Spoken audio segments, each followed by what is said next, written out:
200 hektar tokë bujqësore në fshatin Okshatin të Buqizës ka mbetur djerë për shkak të mungesës së rrugës.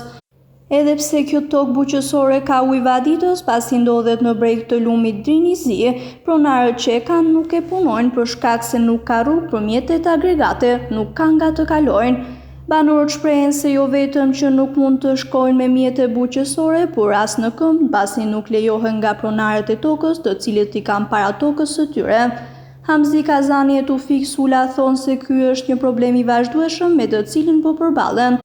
Ata shprehen se për këtë problematikë është vënë në dieni edhe pushteti vendor në Bulqiz, por ky i fundit nuk ka marrë asnjë mas për të hapur rrugën për këtë tokë bujqësore. Banorët shtojnë gjithashtu se toka është shumë pjellore, por nuk mund të shfrytëzohet për mungesë të rrugës për të hyrë mjetet bujqësore. Nuk kemi rrugë, kjo është rrugë në tokë të huj, nuk të lenë me kalu. Tu ka me toka jonë atje poshtë, s'ka rrugë poshtë tu me kalu këtë toka jonë, si ta punëm. Po rreth 200 hektara, 100, ku dim ne, këta ka prish. 200 hektara. Qartë bëm, ku të shkëm? E kemi kërku disa herë, nuk na bëjnë as rrugës jo.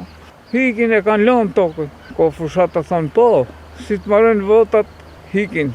S'kemos, nuk bëjnë as gjo. Problemi jonë është që rrugë nuk ka.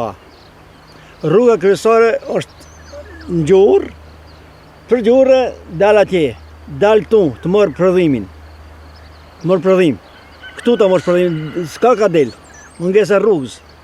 Po, janë tokë pjellore, mbi 200 hektar, janë atje, edhe këtu, 200 hektar, tokë pjellore që ma mi nuk ka ma. Uj ka boll, por një rrugë ngelim. Rrugën e kemi kërku disa herë, do të bëjmë se, do të bëjmë nesër, do të bëjmë se, do të bëjmë nesër, edhe ka ngel. Rrugë të uj, këtu jemi ne.